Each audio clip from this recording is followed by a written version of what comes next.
I mean, if some nigga just leaned down in my ear and said, "Oh, you're gonna die tonight," but it was in a soothing, calming voice like that, I'd probably my pants. The mask transforms him into what I would call a sleep paralysis demon with a mean set of veneers.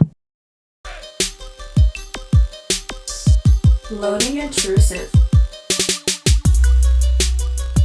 I am back! What it do, baby? Alright, please calm down. Alright, let's just chill out for a second. It's just me. I'm not a Serbian hacker who just took over your computer. You're probably wondering, what am I doing on camera? Well, to be honest with you, I have no clue. I wanted to do this when the channel hit 1,000 subscribers, but considering we're in a recession and World War III's just around the corner, again, I figured, it, why not? It's not like I'd ever hit 1,000 subscribers in the first place.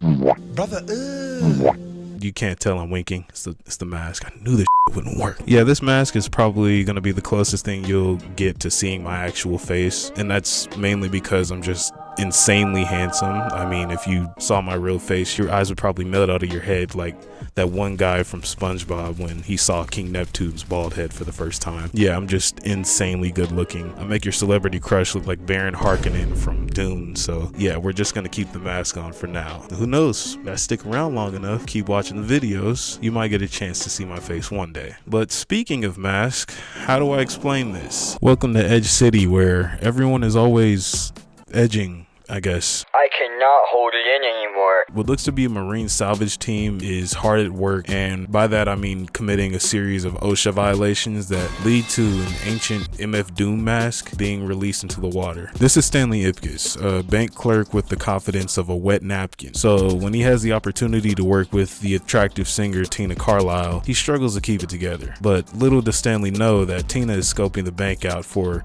a gangster named Dorian who plans to rob the place. Right here. Hey, will you guys keep it down back there?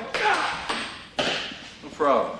Usually you see henchmen playing pool or cards in the back, but air hockey? Do they have skee ball in one of those basketball games around too? Along with robbing the bank, Dorian also plans to overthrow his boss Nico. Stanley swings by the mechanics to pick up his car, but they haven't fixed it yet, so they loan him a good old classic 1940 shitbox. Stanley pulls up to the Coco Bongo nightclub, and his lack of aura makes it impossible for him to get inside. And to make matters worse, he gets thrown out right in front of Tina dressed like Beetlejuice with an OnlyFans. Stanley's night only gets worse as the rust bucket gives out on him before he can make it home. But Stanley's life is about to change when he sees what looks to be a diver floating on a patch of garbage in the water. He jumps in attempting to save the diver, but when he gets closer, it turns out to be just another pile of trash. But atop the trash sits the mysterious mask. Why'd I say mysterious like that? Stanley takes the mask back to his apartment like any normal person would, and after unwinding to some post-World War II cartoons, he puts the mask on. Ugh. There's nothing more scary than bad CGI. The mask transforms him into what I would call a sleep paralysis demon with a mean set of veneers. Stanley heads out for a night on the town, but not before running into his landlord, who does not hesitate to pull the boomstick on that nigga. Stanley performs evasive maneuvers and jumps out of a 5-story window. At this point, I think it's safe to say man's just built different. Stanley has a run-in with some street thugs and pulls out a couple of lethal weapons. PG-13 rating, mind you. This is incredible. With these powers, I could be a superhero! Oh, I thought he said it, my fault. Stanley pulls up to the mechanics to do what I assumed was fix his car. And, you know, like a cartoonish fashion, he'd throw on like a crazy spoiler or something, you know, on some Pit My Ride shit. Boy, was I fucking wrong. You'll see in a second. Stanley wakes up thinking the previous night was a dream, but after getting a knock on his door from Detective Kellaway, he comes to find out everything was in fact real. Look what he did to these niggas. He literally piped them down. Stanley shows up to work and is immediately approached by Peggy, a journalist who's looking into what happened at the mechanics, but Stanley and Peggy actually know each other. Peggy Brandt, you printed one of my letters last year. Nice guys finished last. You're Mr. Nice Guy? Do you realize how much mail we got about that letter? I mean, there are literally hundreds of women out there looking for a guy just like you. You know how hard it is to find a decent man in this town? Most of them think monogamy is some kind of wood.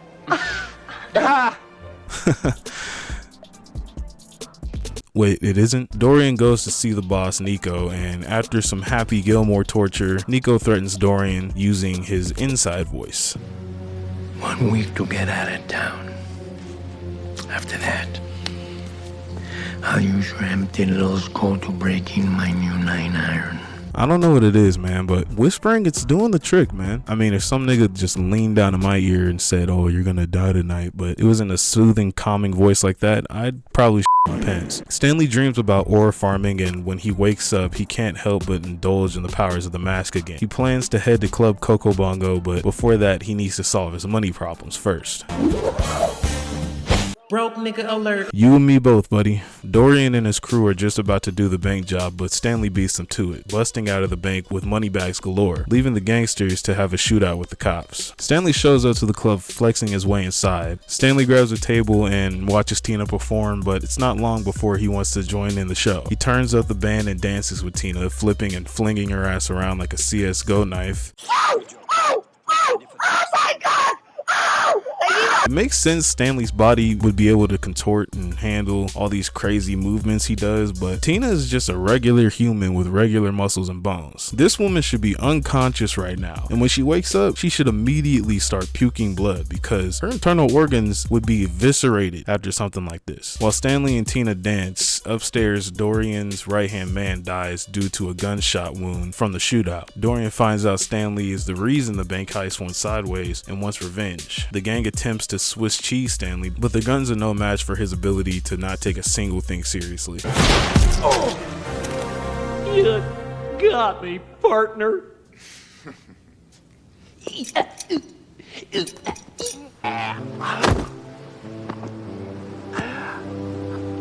Hold me closer, Ed. It's getting dark. The cops come in and break up the commotion while Stanley gets away. The detective shows up at Stanley's apartment the next morning, pressing him about the bank robbery with a torn piece of Stanley's pajamas, fingerprints, and security footage as evidence. Caught that nigga in 4K just having a good old time. Dorian puts a hit out on the man with the green mask for 50K. It's crazy how inflation works because 50 grand today would barely buy you a decent house. You're losing it, Dorian. Oh no, I'm not losing anything. You know, you weren't putting up much of a fight with that freak show last night when he tried to kiss you. Did it look like I had much of a choice? Honestly, she probably didn't. I mean, it's not like you're getting away from a green-faced demon with super speed, super strength, and a gun store casually in his back pocket. Stanley shows up and tells his boss off, and when Tina comes by to ask about the masked man, Stanley takes a chance to test out some of his game. I know him, you know. You do? We're old college buddies, him and me. It's funny you should mention the way he dances because I taught him a couple of dance moves myself. Look, maybe my mind is just f***ed up, but if a guy bragged about teaching his old college buddy some dance moves, I would be thinking something completely different. Stanley goes to see an expert about the mask and tries to figure out what's happening to him. Looks like 4th or 5th century Scandinavian, possibly a representation of one of the Norse night gods. Maybe Loki. Loki? Who's Loki? I've got to see Tina. But what do? I mean, do I go as myself or the mask? Imagine wearing a silly little mask because you don't know how to be yourself.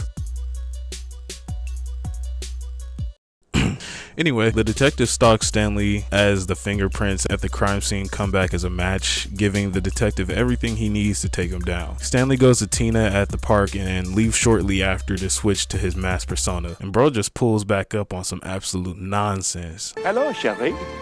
Où est mes taguets? Kiss me, my dear, and I will reveal my croissant. I will spread your pâté. I will dip my ladle in your vichyssoise. Oh! Cigarette? No?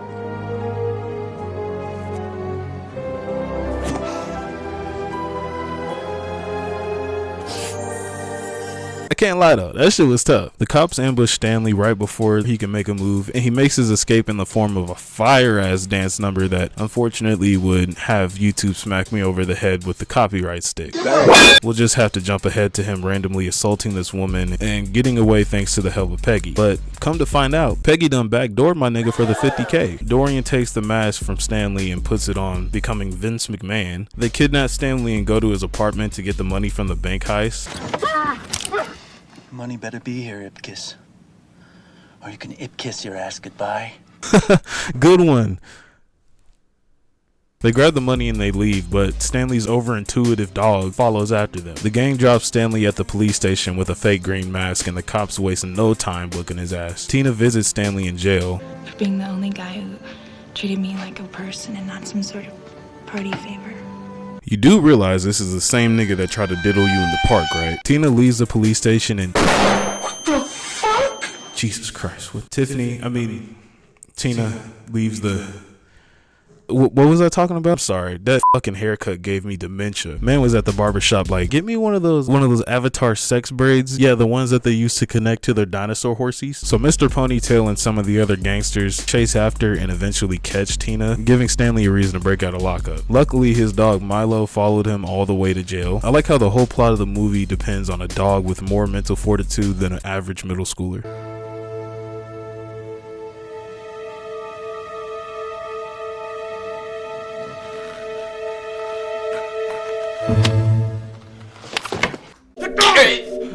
Yeah, if this nigga gets caught, they're putting him under the jail. Stanley gets...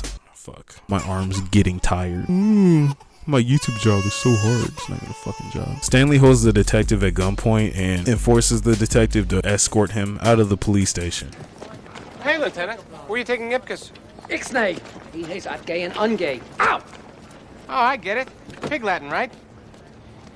Ise, uye, ederle. The fact that he spoke back to him in Pig Latin means that he understands what the situation is. He just doesn't give a fuck. Dorian, now having the abilities of the mask, takes over a charity ball being held at the Coco Bongo. Bro got shot, literally ate them bitches, and turned his mouth into a Glock with a switch. Stanley and the detectives show up at the club, and despite having no powers, Stanley goes in like he's running solos in Black Ops. But it's not long before he gets caught. This nigga tooted up under a table with a gun. What did you think would happen? Dorian holds Tina hostage, strapping her to a bunch of bombs because he's a fucking menace, and Tina, wanting to buy some time, offers him one last kiss.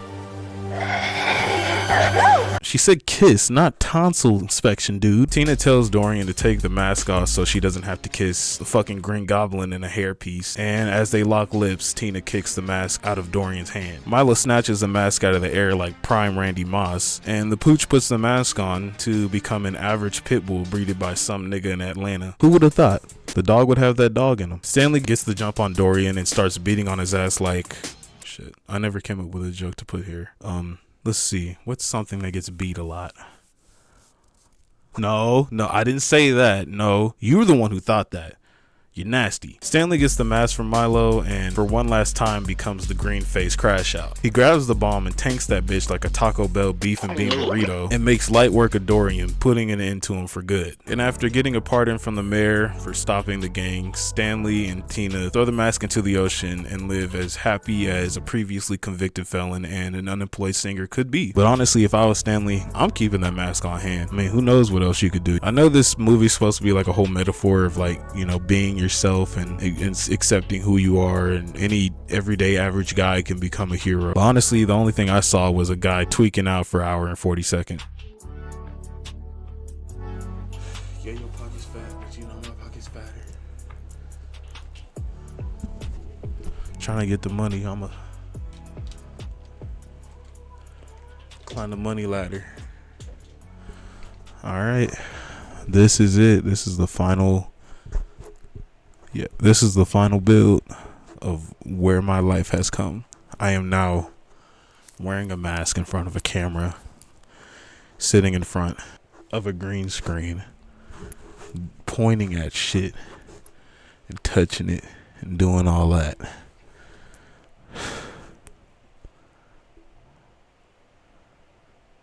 I pray to God this shit works, man. I cannot go to school. I cannot go to school. I cannot go to school, bro. This is like, it's either this or sell drugs. I don't. Subscribe.